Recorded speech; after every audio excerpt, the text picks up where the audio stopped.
చిలకల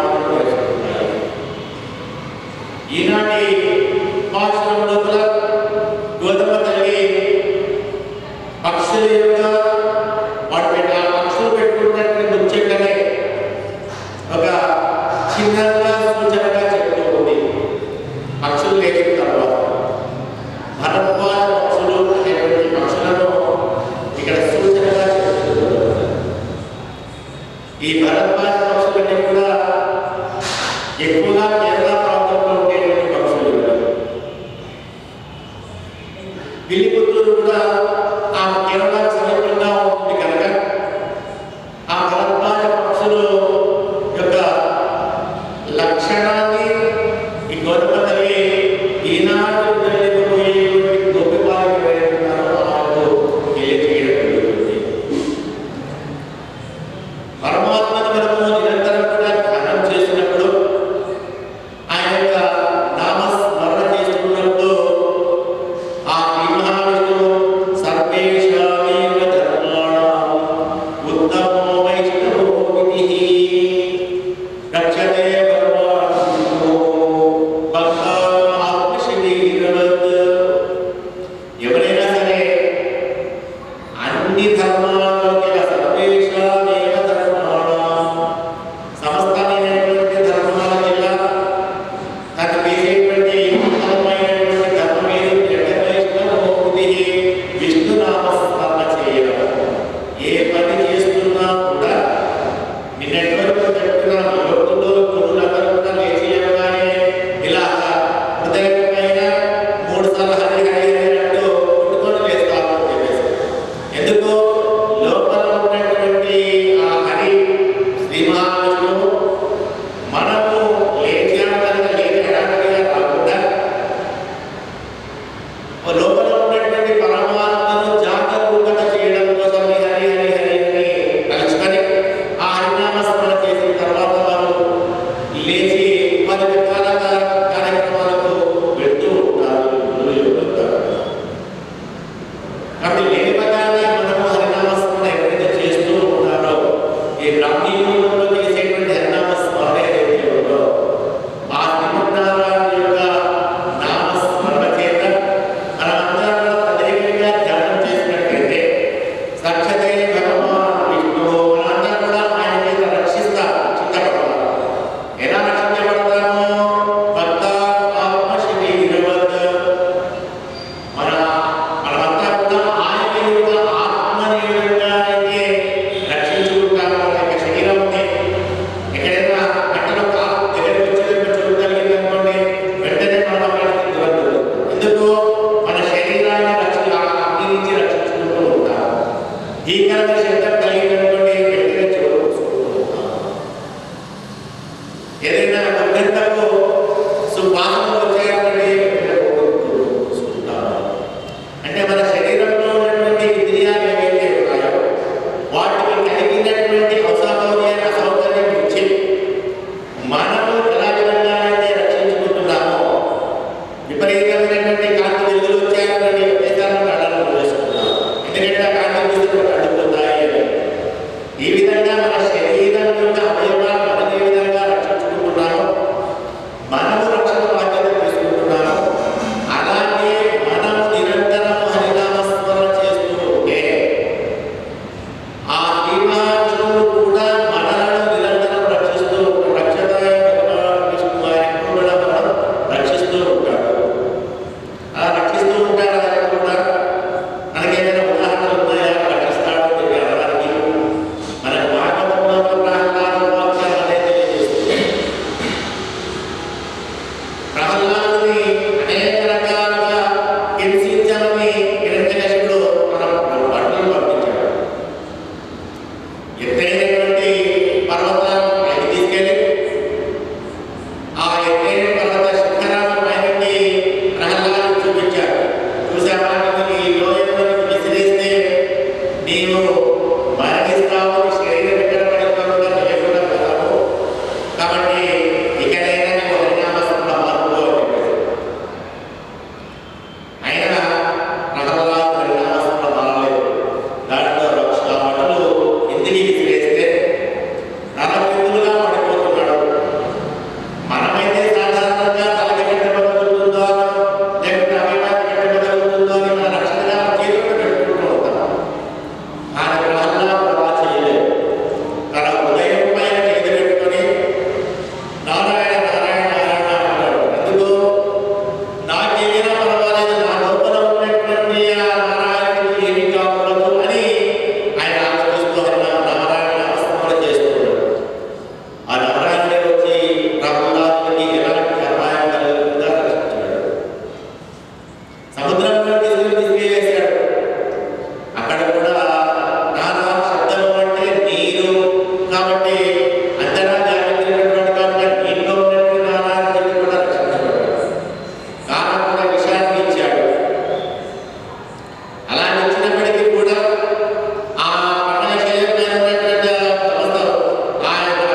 ఈ శరీరానికి ఎప్పుడేమవుతుందో తెలియదు.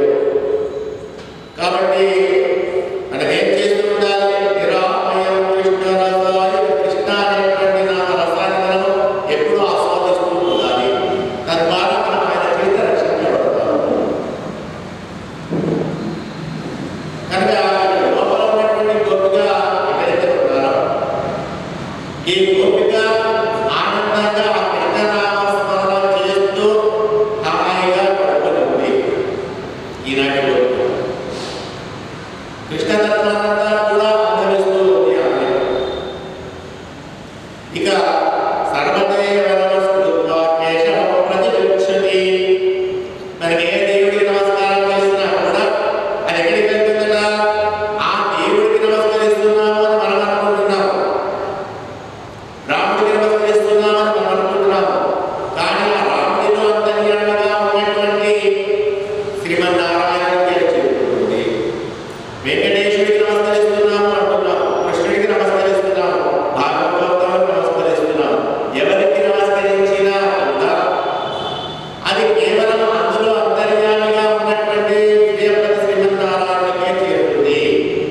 సర్వదేవ ప్రతిగచ్చతి, అంతర్యామిగా ఉన్నటువంటి పరమాత్మను ఈ లోపల ఉన్నటువంటి గోపిక ఆనందాన్ని అనుభవిస్తూ ఉంది. అలాంటి గొప్పైనటువంటి భాగ్యం లభించాలి అంటే ఏ ఒక్క జన్మ నుండి సాధ్యం కానటువంటిది. ఎప్పుడు కూడా అన్నస్మరణలో ధ్యానం చేస్తూ ఉండాలి అంటే ఎన్ని జన్మలెత్తాలి ఉన్న భాగ్యం కలగలదు. జన్మాంతర సహస్రేషు తపోజ్ఞాన సమాధివా నరాణాం క్షీణపాపానాం కృష్ణే భక్తే ప్రజాయతే అని మనం తెలియజేస్తున్నాం. ఎన్ని జన్మలెత్తితే కానీ జన్మాంతర సహస్రేషు వేల జన్మలెత్తితే కానీ తపోజ్ఞాన సమాధివా తపస్సు చేసేటువంటి శక్తి కానీ జ్ఞానం పరమాత్మ సంబంధించిన జ్ఞానం కానీ కలగలదు.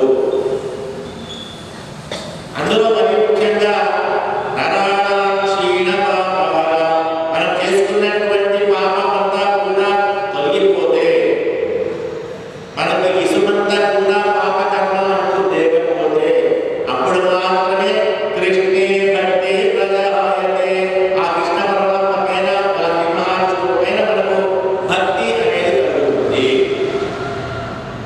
అంటే మనం చేసినటువంటి కర్మంతా కూడా తొలగించేసి మనకు కృష్ణుడి పైన ఆ సింహాచలం పైన మనకు భక్తిని కలిగజేస్తుంది. మరి లోపల ఉన్నటువంటి గోపిక నిరంతరం కూడా ఆ కృష్ణనామ స్మరణతోటి తపోజ్ఞాన సమాధివా తపస్సు చేస్తూ ఆ పదవుల పైన కృష్ణనామ స్మరణ చేస్తూ అలాగే హాయిగా తపస్సమాధిలోనికి వెళ్ళి ఆనందాన్ని అనుభవిస్తూ ఉంటుంది. మరి అలా ఆనందాన్ని అనుభవించేటువంటి గోపికకు బయట నుంచి చేసేటువంటి శబ్దాలు ఏమైనా వినపడతాయా? ఎలాంటి శబ్దాలు కూడా వినపడవు. ఎన్ని మాటలు తెలిసినా వినపడదు, ఎలాంటి శబ్దాలు చేసినా కూడా వినపడదు. ఈ గోదావరి 5 లక్షల ఇళ్లలోకి వచ్చినటువంటి గోదావరి చేసేటువంటి ఈ హరినామ సంకీర్తన వల్ల గొప్పగా శబ్దం వస్తూ ఉంది. పక్షులన్నీ కూడా లేచాయి, అవి కూడా శబ్దాన్ని చేస్తూ ఉన్నాయి. ఇవేవి కూడా ఆ లోపల నిద్రిస్తున్నటువంటి గోపికకు చేరడం లేదు. మరి ఎంత కలిసినా రావడం లేదంటే విడిచిపెట్టి వెళ్ళిపోదామా అంటే అలా విడిచిపెట్టి వెళ్ళిపోవడం అనేది మహాపాపంగా పరిగణిస్తున్నాడు. ఎందుకు అంటే గొప్పనైనటువంటి భాగవతోత్తములు ఎవరైతే ఉంటారో ఆ భాగవతోత్తములు ఒకవేళ జ్ఞాన సమాధిలో ఉంటే వారు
మరి ఈయన ఆహారం ఎక్కడ చేసుకున్నాడా? పరమాత్మ పరిమాణాలు తీర్థం మాత్రమే చేసుకున్నాడు. ఈయన చేత దోషం ఏమైనా ఉందా? బాధ్యత పెడితే అయిపోతున్నాయి కాబట్టి ఆ పరిమాణాల యొక్క తీర్థాన్ని తీసుకున్నారు. సరిగ్గా అప్పుడే ఆ దుర్వాసనకి ఆ సమాజానికి బయటకు రావాలా? దీన్నే కాలం మహిమ అని చెప్పేసి అంటారు. దాన్ని ఎదుర్కొని ఉండేటువంటి వాటిని భగవంతుడు రక్షిస్తాడు. దాని నుంచి మనం ఎవరైతే కాలాన్ని మనము ఎదురు నిలబడగలుగుతామో, పరమాత్మను మనం చేరుకోగలుగుతామో అలాంటి వారిని పరమాత్మ ఖచ్చితంగా రక్షిస్తాడు. కాబట్టి దుర్వాసనాన్ని అమరీషుడికి దోషమేమీ లేదు కనుక ఆ స్పష్టమైన వచ్చాడు, రక్షించాడు అమరీషుడిని. వృత్తి ప్రాప్తి సంహరించేశాడు. దుర్వాసనాన్ని వెంటబడితే లోకానికి వచ్చి అంటే భగవంతుడు చేయలేకపోయినా కూడా భాగవతోత్తములు రక్షిస్తాడు. ఒక్కొక్కసారి భగవంతుడు వదిలేసినా కూడా భాగవతోత్తములు రక్షించబడతారు. అందుకోసమే మనం పరమాత్మ దగ్గరికి వెళ్ళినప్పుడు మనలో ఉన్నటువంటి దోషాలన్నీ కూడా కనబడుతుంటా తెలుస్తుంటా. ఓహో ఇంతకాలం ఇన్ని దోషాలు చేసి మళ్ళీ ఇప్పుడు నా దగ్గరికి వచ్చావా అని మన పైన పరమాత్మకు కోపం రాకుండా, ఆవేశం రాకుండా మనల్ని రక్షించేవాడెవరు? మన ముందర ఉండేటువంటి భాగవతులు, ఆచార్య స్వరూపులు ఎవరైతే ఉన్నారో వారు నిరంతరం కూడా పరమాత్మ ధ్యానంలో ఉంటారు కనుక వారిని చూస్తే పరమాత్మకు ఆనందం కలుగుతుంది. వారంతా కూడా గొప్పనైనటువంటి భక్తులు కనుక భక్తులను చూడగానే పరమాత్మకు ఆనందం కలుగుతుంది. వారి వెనుక మనం ఉంటాం కనుక వారి సంబంధికులు కనుక మన పట్ల కూడా నేను వెళ్ళి సంబంధికుడా అలాగే పూజ చేసిన తప్పు అని చెప్పేసి మన యొక్క దోషాలన్నింటినీ కూడా పరిగణించకుండా ఉంటాడు. అందుకోసమనే భగవంతుడి దగ్గరికి వెళ్ళినప్పుడు, పెద్దలైనటువంటి ఆచార సందర్శనకు వెళ్ళినప్పుడు మనము వారికి అనుగుణంగా ఉండేటువంటి వారు, వారికి దగ్గరగా ఉండేటువంటి వాళ్ళను దగ్గర ముందర ఉంచుకొని వెళ్ళాలి. కాబట్టి లోపల ఉంటున్నటువంటి గోపిక ఎవరైతే ఉన్నారో ఆమె వదిలిపెట్టి గోష్ఠి ముందుకు వెళ్ళకుండా, ఈమె అత్యంత కృష్ణ పరమాత్మకి అత్యంత ప్రీతికరం కాబట్టి ఈ గోపికలు కూడా నిద్రలేస్తూ ఉన్నారు. మరి నిద్రలేదు తెలియదు తెల్లవారుందనడానికి వీళ్ళు నిద్రలేస్తూ ఉంటే లోపల ఉన్నటువంటి గోపిక అడుగుతుంది, మీరు కృష్ణుడు రమ్మన్నాడు కాబట్టి మీరు త్వరగా లేచి వచ్చేశారు, కానీ ఇంకా తెల్లారలేదు. తెల్లవారింది అనడానికి సాక్ష్యం ఏంటి, గుర్తులు ఏమైనా ఉన్నాయా అని అడిగితే ఈ బయట ఉన్నటువంటి గోదావరి కూడా లోపల ఉన్నటువంటి గోపికలకు జరుగుతున్నటువంటి తెలియజేస్తున్నటువంటి ఈ సూర్యుడు తెల్లవారుతుంది అనడానికి చెప్తున్నటువంటి సూచికలు ఏవైతే ఉన్నాయో అనే ఇలాంటి భాషలో కూడా గొడవలని తెలియజేస్తుంది. మాట్లాడిన సంతానం చేసుకున్నారు.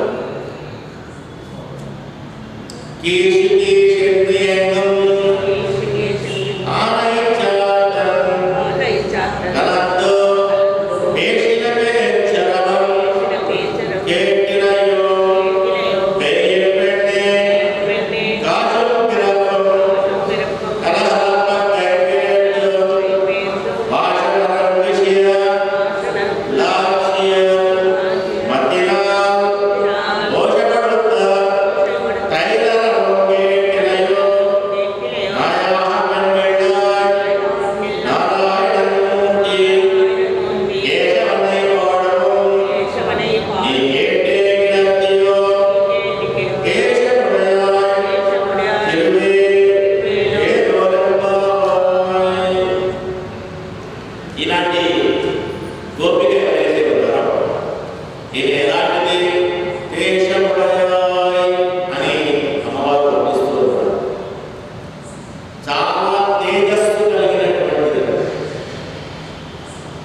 ఎవరైతే నిరంతరం కూడా ఆ హరి నామస్మరణ చేస్తూ ఉంటారో, జ్ఞాన సమాధిలో ఉంటారో వారి ముఖంలో వల్ల గొప్పనైనటువంటి వర్చస్సు వస్తుంది, తేజస్సు వస్తుంది.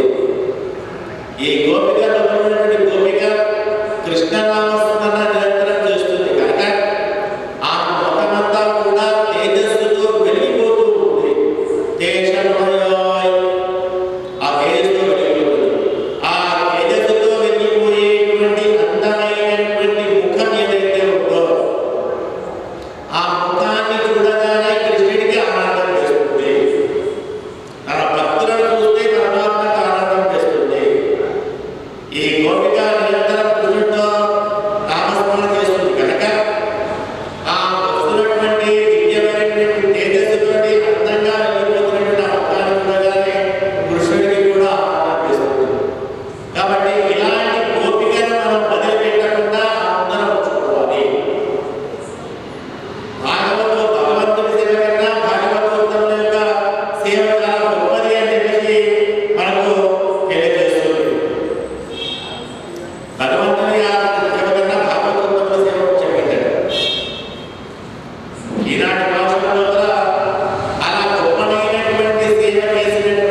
ఈ భరద్వాజ పక్షులు ఏం చేస్తాయి అంటే అన్ని పక్షులు కూడా వేసిన తర్వాత ఈ కొన్ని జంటపై ఇవన్నీ కూడా జంటగా ఉండేటువంటి పక్షులు మనం ఇందాక చెప్పుకున్నాం. చిలకలు, గోరింకలు, భరద్వాజ పక్షులు, మైనా పక్షులు ఇవన్నీ ఎప్పుడు కూడా జంటగా ఉండేటువంటి పక్షులు. లేచిన తర్వాత ఆహార సంపాదనకు బయటకు వెళ్ళేందుకు ఇవి మాట్లాడుకుంటూ ఉన్నాయి. భరద్వాజ పక్షులు రెండు కూడా ఒకదానితో ఒకటి చాలా ప్రేమగా మాట్లాడుకుంటూ ఉన్నారు. ఎందుకంటే ఎప్పుడో ఉదయాపూర్వం లేచి ఆహార సంపాదనకు పెడితే ఎంత సమయం పడుతుందో తెలియదు, ఎంత దూరం వెళ్ళాలో తెలియదు, ఎప్పుడు మళ్ళీ తిరిగి డ్యూటీకి చేరుకుంటుందో తెలియదు. కనుక ఆ రెండు భరద్వాజ పక్షులు కూడా ప్రేమమయంగా ఉదాహరణతో ఒకటి ముచ్చటించుకుంటూ ఉన్నాయి. ఆ ముచ్చటించి కూడా ఎలా ఉంటే అలాగా మనమంటే మాట్లాడుకోగలుగుతాం కావచ్చు, కానీ అదేం చేస్తుంది? కీచ్ కీచ్ అని చిన్న శబ్దాన్ని చేస్తుంది. కీచ్ కీచ్ అవన్నీ కూడా కీచ్ కీచ్ పెడుతూ అరుస్తూ ఉన్నాయి. కూడా రెండు భరద్వాజ పక్షులు కూడా అరుస్తూ ఉన్నాయి. అవన్నీ కూడా కీచ్ కీచ్ పెడుతూ అవి వీళ్ళందరికీ ఎలా వినపడుతున్నాయి అంటే కృష్ణనామ శబ్దం ఏదైతే ఉందో ఆ కృష్ణ అనే కీర్తన పేరు పెట్టుకుంటాం చక్కగా. కానీ దాన్ని ఏం చేస్తాం మనము? నిఖిలేగా కిట్టు అని పిలుస్తూ ఉంటాము. కృష్ణనామ శబ్దాన్ని కిట్టు ఏం చేస్తూ ఉంటాం, అలా పిలుస్తూ ఉంటాం. అవి పక్షులు కాబట్టి కిట్టు కిట్టు అని కూడా తీసు తీసు అని చెప్పేసి పిలుస్తున్నాయి, అలా అరుస్తున్నాయి. కనుక వీళ్ళందరినీ కూడా కృష్ణనామ శబ్దం చేస్తున్నట్టుగా వినపడుతున్నారు భరద్వాజ పక్షులు. భరద్వాజ పక్షుల యొక్క గొప్పతనం చాలా గొప్పదని చెప్పారు. ఇక్కడ భరద్వాజ పక్షిని ఎందుకు తీసుకోగలిగిన అంటే ఈ భరద్వాజ పక్షులు ఏవైతే ఉన్నాయో జ్ఞానానికి గొప్పనైనటువంటి చిహ్నంగా చెప్తాము. భరద్వాజ మహర్షి అనేటువంటి మహర్షి ఆయన ఒక 100 సంవత్సరాలు తపస్సు చేశాడు. ఆయుష్ మహర్షి యొక్క పూర్ణాయుష్ 100 సంవత్సరాలు తపస్సు చేశాడు. తపస్సు చేసిన తర్వాత ఆ సమయమంతా కూడా వేదాంత అభ్యాసం చేశాడు. 100 సంవత్సరాలు వేదాంతం చదువుకున్నాడు. తర్వాత ఆయుష్ తీరిపోతుంది. బ్రహ్మ గురించి తపస్సు చేశాడు. బ్రహ్మ వచ్చాడు. ఏం కావాలి ఆయన? ఎందుకోసం తపస్సు చేశాడు? నేను 100 సంవత్సరాలు ఆయుష్ ఇచ్చాడు, వేదాన్ని చదువుకున్నాను, నాకు ఎక్కువ 100 సంవత్సరాలు ఆయుష్ ఇస్తే నేను మళ్ళీ వేదాన్ని చదువుకుంటాను. బ్రహ్మ చాలా సంతోషించాడు. ఒక వేద చదువుతాడు కదా, చాలా మంచిగా చేస్తున్నాడు అని చెప్పేసి ఒక 100 సంవత్సరాలు ఆయుష్ వచ్చేసాడు. మళ్ళీ ఇంకొక 100 సంవత్సరాలు వేదాన్ని గురించి అభ్యాసం చేశాడు. మళ్ళీ ఆయుష్ పూర్ణాయుష్ పూర్తి అయిపోతుంది. అంటే 200 సంవత్సరాలు వేదాన్ని అధ్యయనం చేశాడు. మళ్ళీ ఆయుష్ అయిపోతుంది. మళ్ళీ తపస్సు చేశాడు బ్రహ్మ గురించి. వచ్చాడు కదా, మళ్ళీ అడిగాడు ఇంకొక 100 సంవత్సరాలు ఆయుష్ ఇస్తే వేదాన్ని చదువుకుంటాను. బేష్ పర్వాలేదు, వేదం చదువుతాను. అలాగే ఇంకొక 100 సంవత్సరాలు ఇచ్చాడు. మళ్ళీ 100 సంవత్సరాలు వేదం చదివాడు. అంటే మొత్తం 300 సంవత్సరాలు కూడా భరద్వాజ మహర్షి వేదాన్ని అధ్యయనం చేశాడు. 3 పూర్ణాయుషులు వేదాన్ని అధ్యయనం చేశాడు. మళ్ళీ ఆయుష్ అయిపోతుంది. అడుగుదామా వద్దా? ఇక సందేహంలో పడ్డాడు భరద్వాజుడు. ఎందుకు అంటే ఇప్పటికే 2 సార్లు ఆయుష్ ఇచ్చాడు. 100 సంవత్సరాలు 100 సంవత్సరాలు. మళ్ళీ అడిగాడు, ఏం పర్లేదు, ఇప్పటికి దిన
వేదాన్ని మొత్తం చదవడం అనేది అసాధ్యమైనటువంటిది.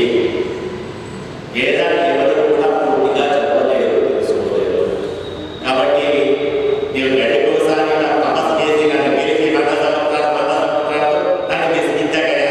కాబట్టి ఇకనైనా ఈ 300 సంవత్సరాల లోపల మీరు జ్ఞానం పొందావు కదా, దీంతో నువ్వు పొందినటువంటి జ్ఞానాన్ని అందరికీ పంచు అని తెలియజేసి వెళ్ళాడు బ్రహ్మ.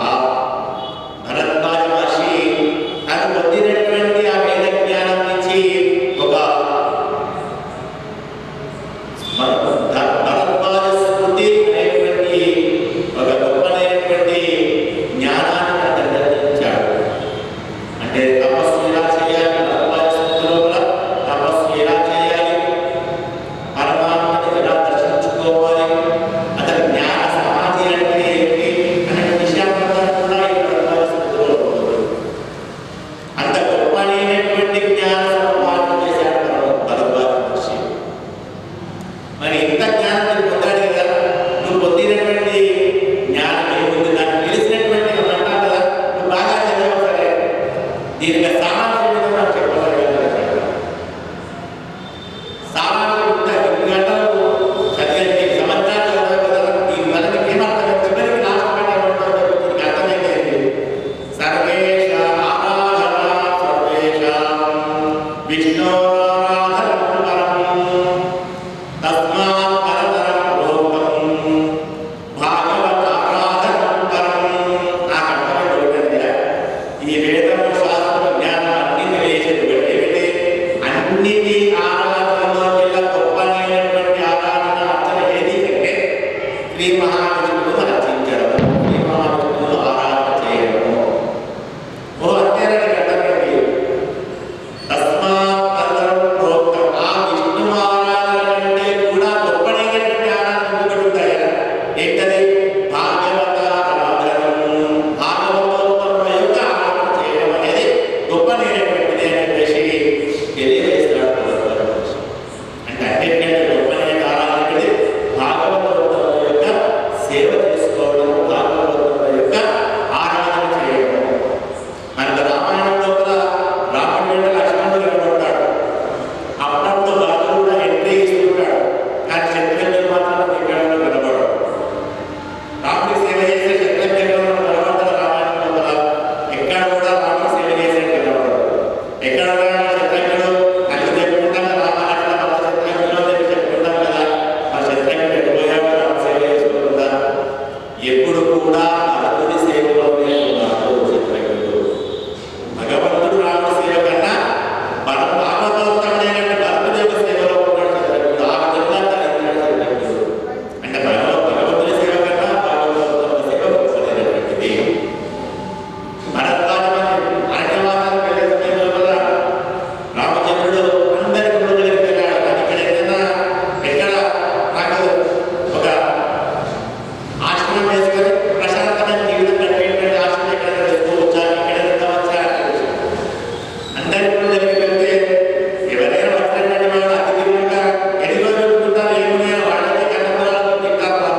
మీరంతా ఏమీ ఆలోచించరు, మీ వెళ్ళి అయోధ్య వాళ్ళు తీసుకుని తప్ప మీ అందరికీ నేను సమాధానం చేస్తున్నాను అని చెప్పేసి పంపించాడు. అలా వెళ్ళి వాళ్ళందరితో ఒప్పించి వచ్చేసరికల్లా ఒక గంటలో అవుతుంది. ఆ వచ్చేసరికల్లా అయోధ్య వాసులకు సరిపోయే దానికంటే ఎక్కువగా అక్కడ ఆహార పదార్థాలను కూడా సిద్ధమైపోయాయి. ఎవరెవరికి ఏమి ఇష్టమో, ఎన్ని రకాలైన పంటలు ఉంటాయో, ఎన్ని రకాలైనటువంటి పదార్థాలు ఉంటాయో అన్నీ కూడా ఆయన సిద్ధమైపోయాయి. కానీ యొక్క భరద్వాజ మహర్షి యొక్క తపోశక్తితోటి ఆ సంబరాలను ఏర్పాటు చేశారు. అంటే తన తపశక్తిని అంతా కూడా రాముడు వస్తే అక్కడ చిత్రకూట దగ్గరికి వెళ్ళు అని చెప్పేసి సూచించాడు. అక్కడ ముందు చేశాడు. అదే తన తపశక్తితోటి అయోధ్య వాసులకు అందరికీ కూడా సమాధానం తన తపశక్తిని భాగవతంలో అని చెప్పేసి సమర్పించేస్తున్నాడు భరద్వాజ మహర్షి. అంత గొప్పమైనటువంటి మహానుభావుడు. ఎలాంటి సమాధానం చేశాడంటే చివరిగా ఆ అయోధ్యవాసులంతా కూడా ఆ రాముడులోనే భరతుడు అని ఆయన అర్థంలో ఉన్నది. ఈ భరతుడు రాజ్యం ఏ మాత్రం ఇక్కడే హాయిగా తిరుగుతూ హాయిగా ఎంజాయ్ చేస్తారు, ఇక్కడ ఉంటాం అనేటువంటి స్థితిలోకి వచ్చేస్తారు అయోధ్యవాసులంతా కూడా. భరతుడు తెలియదు, రాముడు తెలియదు, అంత ఆనందాన్ని అర్థం చేశాడు ఆ భరద్వాజ మహర్షి. ఆశ్రమంలో అంత గొప్పగా సమారాధన చేశాడు. అంటే భాగవతోత్తములకు మనం ఎంత గొప్పగా సమారాధన చేస్తే, తదియారాధన చేస్తే పరమాత్మకు అంత ప్రీతి కలుగుతుంది. కనుక నాకు తెలుసుకున్నటువంటి 300 సంవత్సరాల తపస్సులో పెద్దగా తెలుసుకున్నటువంటి భాగవత తదియారాధన కాబట్టి ఆయన జ్ఞాన తపశక్తులంతా కూడా దానికోసం చేశారు. అందుకోసమనే ఈనాటి భాషల లోపల భరద్వాజ జ్ఞానాన్ని ప్రసిద్ధి కనుక భరద్వాజ పక్షులను సూచికగా చెబుతుంది. యాక్చువల్లీ మాట్లాడుతూ అలా మాట్లాడుకుంటూ వెళ్ళిపోతున్నాయి. అది అలా ఒక్క భరద్వాజ మహర్షిగా అనేకమైనటువంటి భరద్వాజ పక్షుల జంటలన్నీ కూడా ముచ్చట పెడుతున్నాయి కనుక పేరావం కీర్తిలయో అవన్నీ కూడా పెద్దగా శబ్దం వస్తున్నాయంట అవన్నీ మాట్లాడుతూ ఉంటే. అలా పేరావం కీర్తిలయ శబ్దం వస్తున్నదే అది కీర్తిలయో వినబడడం లేదా నీకు? పేయి పెన్నే ఒక పిచ్చిపిల్ల అని తెలుస్తుంది. పేయి పెన్నే వీళ్ళందరూ కూడా సమకాలీకులు, వీళ్ళందరూ కూడా స్నేహితులు కాబట్టి స్నేహంలో ఎలా పిలిచినా కూడా అవి లెక్కలోనికి రావు. పిచ్చిపిల్ల అన్నా లెక్కలోనికి రాదు, ఇంకా ఏమి అన్నా కూడా లెక్కలోనికి రావు. మనం కూడా చూస్తుంటాం స్నేహితులు మాట్లాడేటువంటి అనేక రకాలైనటువంటి మాటలు మాట్లాడుతుంటారు. స్నేహితులు కొడుతూ ఉంటారు, అంటూ ఉంటారు, ముగేస్తూ ఉంటారు, మాట్లాడుతుంటారు, రకరకాల మాటలను పదాలను కూడా వింటూ ఉంటాం మనం. ఆ స్నేహం లోపల ఆ పదాలన్నీ కూడా లెక్క రాదు. దాని వెనుక ఉన్నటువంటి భావన మాత్రమే ముఖ్యమైనటువంటిది. పేయి పెన్నే పిచ్చిపిల్ల అని పిలుస్తున్నారు. అంటే నువ్వు పిచ్చినా కానీ ఇంత శబ్దం వస్తుంది, ఆ పెద్ద పక్షులు కలుస్తూ ఉన్నాయి, మేమందరం కూడా లేచి చేశాము, ఇంత శబ్దం వచ్చినప్పటికీ కూడా నీకు లేవడం లేదే, పిచ్చిదానలు అని చెప్పేసి పిలుస్తూ ఉన్నారు. తర్వాత ఇంకా ఏమైనా గుర్తులు తెల్లవారుతున్నారండి. భరద్వాజ అందరూ ఇంతమంది 5 లక్షల మంది వచ్చేసారు. అంటే మీ ద్వారా ఖచ్చితంగా మీ చేసేటువంటి కోరికలు పక్షులు ఇంకా అందరూ కూడా ఇష్టపడతారు, అందరూ చేస్తారు. ఇంత పెద్ద శబ్దం 5 లక్షల నుంచి వచ్చారంటే ఎక్కడ ఎంత కోలాహలంగా ఉంటుంది.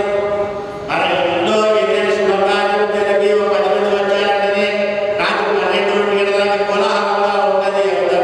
అటువంటిది 5 లక్షల ఇళ్ళలో పిల్లలు వచ్చారంటే వాళ్ళంతా కూడా హరినామ సంగీతం పాటలు వచ్చారంటే ఇక పక్షులు కూడా పడుకుంటాయి, ఇళ్ళలో వాడు కూడా పడుకుంటారు, అందరూ కూడా తెచ్చి చూస్తూ ఉంటారు, కూర్చుంటారు. లేదు ఇంట్లోనే మొదలుపెట్టారు.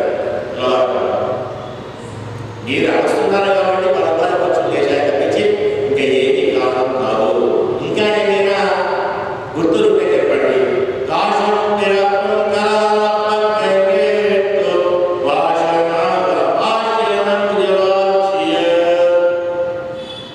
ఇక వాళ్ళందరూ కూడా ఉన్నది గోకులంలో కనుక వాళ్ళు చేసేటువంటి వృత్తి ధర్మం ఉంటుంది. వాళ్ళంతా ఏం చేస్తారు? ఉదయమే లేచి సూర్యోదయం కంటే ముందే లేచి చక్కగా ఆభరణాలన్నీ కూడా కలిగి చేసుకుంటారు. స్నానం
పెద్దదైన శబ్దం పేదరాలంటే పిల్లలు అది కూడా పెద్దదైన శబ్దం చేస్తుంది. ఎన్ని లక్షల కనీసం ఆ శబ్దం కూడా నీకు వినబడడం లేదా?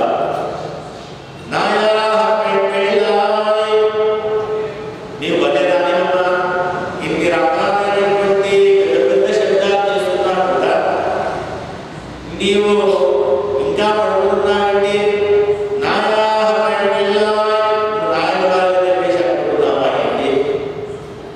ఎందుకంటే ఎక్కడికైనా వెళ్ళాలి, గోష్ఠి ఎక్కడికైనా వెళ్ళాలి అంటే ఎంతమంది అయినా కానీ నాయకుడు అనేవాడు రానటువంటి ఆ గోష్ఠి కాదు. ముఖ్యమైనటువంటి నాయక గోష్ఠి నిర్వహించేవాడు ఎవరైతే ఉంటారో, యజమాని ఎవరైతే ఉంటారో ఆ నాయకుడు వస్తేనే, ఆ యజమాని వస్తేనే ఆ గోష్ఠి అనేది ముందుకు కలుగుతుంది. కాబట్టి నీవు కూడా మా గోష్ఠికి అందరినీ కూడా నాయకుడు అన్నాడు కనుక నీవు రాకపోతే ఈ గోష్ఠి ముందుకు కలగదు అని చెప్పేసి మేము ఇంత తెలిసినా, ఇన్ని రకాలైనటువంటి గుర్తులు తెలియజేసినా నీకు వినబడినట్టుగా నటిస్తున్నావా ఏంటి?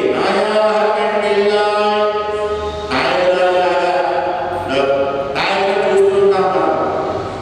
అంటే వచ్చినా కూడా వాళ్ళు ఏదో ఒక రకంగా ముచ్చట పెడుతూ అలా ఇలా ఇంటికి తిరుగుతుంటారు. ఏదో ముచ్చట పెట్టుకుంటూ ఏదో ఫోన్లో మాట్లాడుకుంటూ ఇంకా కాస్త టైం ముందు జరుగుతూ ఉంటారు. అలాగే ఇక్కడ కూడా ఇంతమంది వచ్చినప్పటికీ ఇన్ని రకాలైనటువంటి చెప్తున్నప్పుడు కూడా నీకు బయటకు శబ్దం వినబడుతున్నప్పుడు రాలేకపోతున్నాడు. నీకు మా గోష్ఠికి నాయకురాలు అని చెప్పేసి ఒక గొప్ప భావన కూడా ఏంటి? నారాయణ మూర్తి కేశవనే పాడు మూఢమైనటువంటి పరమాత్మ యొక్క స్వరూపాన్ని తెలియజేస్తుంది. నారాయణ పరమపదంలో ఉన్నటువంటి నారాయణ యొక్క స్వరూపాన్ని తత్వాన్ని కూడా అనుభవిస్తుంటారు. ఆ నారాయణ నామస్మరణ నిరంతరం కూడా అష్టాక్షరి మంత్రాన్ని చదువుతూ ఉంటుంది.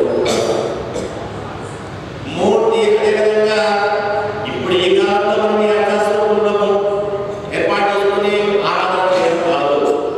ఆ బుధమ్మ తల్లి అలా రక్షించిందే అర్థస్వరూపాన్ని. అక్కడ ఆ తామర ఒక మర్రి ఆకుపైన పడుతున్నటువంటి ఆ యొక్క కృష్ణ పరమాత్మ ఏదైతే ఉన్నదో ఆ స్వరూపాన్ని ముందుగా ఆ శ్రీలింగంలో ఆరాధించింది. తర్వాత వివాహంలో ఆరాధించింది రంగనాథుడిని విగ్రహ స్వరూపంలోనే. తను లీనమైపోయింది విగ్రహ స్వరూపంలోనే. అంటే ఆరాధన అనేది పూర్తి అర్థ స్వరూపాన్ని మనం ఆరాధించినట్లయితే పరమాత్మ అర్థ స్వరూపంలోని ఎట్లా ఉన్నా కూడా మన దగ్గరికి వస్తాడు. పిలవగానే ప్రేమతో విశ్వాసంతో పిలిస్తే లేచి వస్తాడు మన కోసం అని చెప్పేసి మనకు అమ్మవారు అప్పుడే అర్చించి తనను మనకందరికీ కూడా తను చేసి చూపించు మనకందరికీ కూడా. నారాయణ మూర్తి కేశవనై. కేశవులు అంటే వెంట్రుకలు. ఈ వెంట్రుకలు అనేవి ఏవైతే ఉన్నాయో చాలా మనిషికి అందాన్ని కలిగజేసేటువంటివి వెంట్రుకలే. మనం తిరుపతికి వెళ్ళినప్పుడు ఎందుకో వెంట్రుకలు చేయాలని చెప్పి పరమాత్మ కోరుకుంటున్నాడు అంటే మనిషికి ఆ అందాన్ని కలిగజేసేటువంటి వెంట్రుకలు. చూడండి ఎంత అందంగా ఉన్నారో. మనము వెంట్రుకలను అప్పుడు ఇటు చెప్పుకుంటూ ఉంటాం, ఒక రోజుకు 4 సార్లు చూసుకుంటుంటాం, 10 సార్లు దానికి అనేక రకాల సౌందర్యాలను కూడా పూస్తుంటాం వెంట్రుకలు. అంటే మనిషి ముఖం అందంగా కనబడాలంటే వెంట్రుకలు అనేవి చాలా ముఖ్యమైన పాత్రలు వస్తూ ఉన్నాయి. కాబట్టి అందమైనటువంటి కేశపాశాలు కలిగిన వారి అలా అందమైన కేశపాశాలు ఎవరికి ఉన్నాయి? కేశవుడే. కేశవుడు ఇది విషయం. కేశవ ఎవరికి ఉన్నాయి అందమైన కేశపాశాలు? శ్రీ మహావిష్ణువు. అలా అందమైనటువంటి కేశపాశాలు కలిగి ఏం చేశాడు? కేశి అనేటువంటి ఒక రాక్షసుడికి సంబంధించినటువంటి వాడు. గుర్రం స్వరూపం, గుర్రం రాదు, అశ్వాసుడు అంటారు. గుర్రం యొక్క స్వరూపంలో వచ్చినటువంటి వాడు కేశి అనేటువంటి రాక్షసుడు. ఆ కేశి అనేటువంటి రాక్షసుడిని తన యొక్క ముష్టిని ఆ గుర్రం యొక్క నోటిలో పెట్టి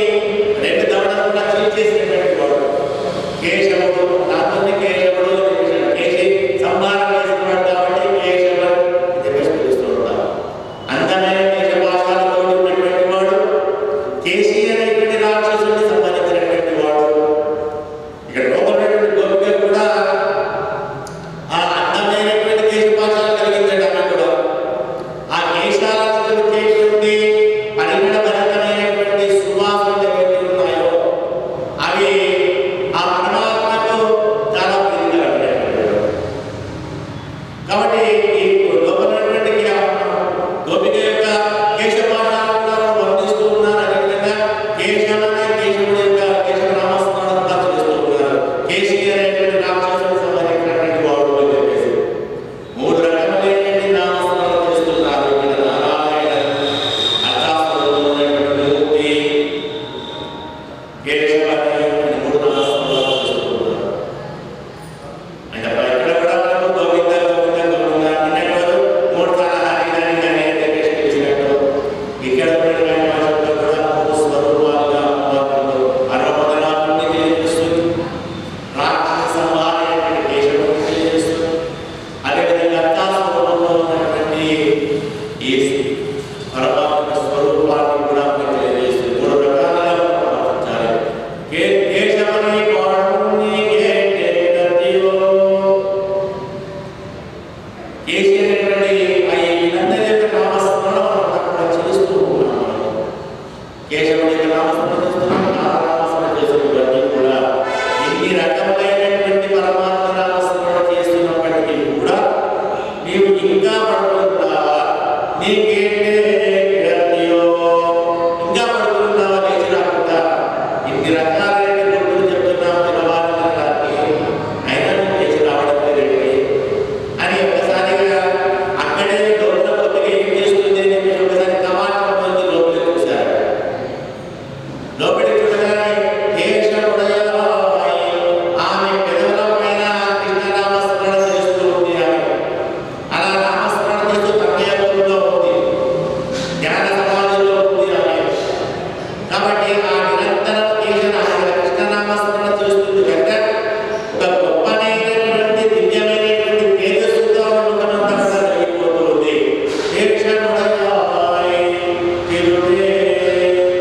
గొప్పనైనటువంటి తేజస్సుతో కలిగిపోయేటువంటి ఒక గొప్ప బాలిక నారాయణుడు నాయకుడిగా అందరికీ నీవు నాయకురాలు అంటారు.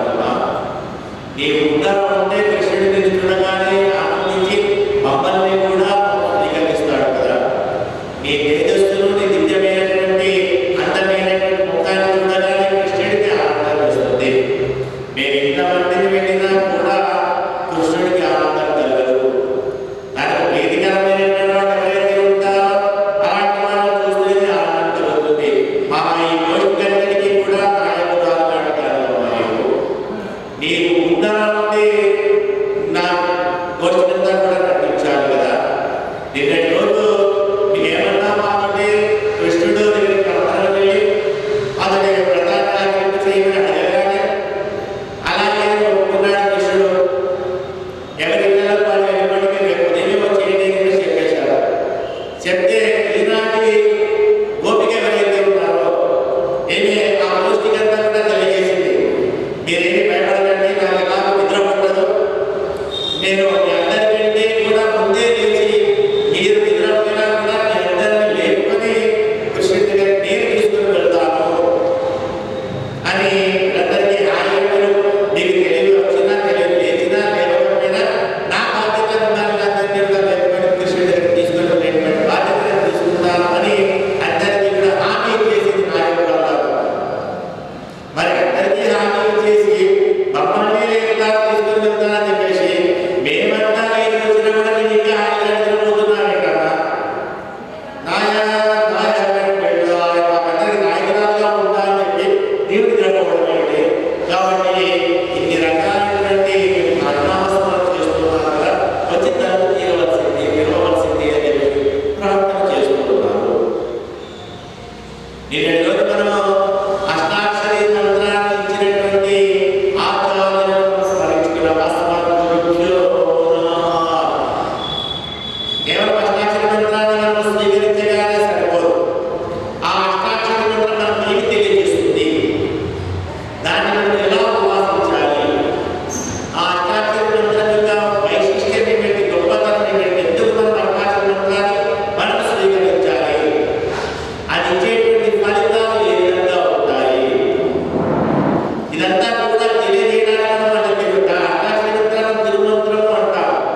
ఈ విషయాలన్నీ మనకు తెలియజేసేది తిరుమంత్రార్థము అని చెప్పేశాడు. తిరుమంత్రం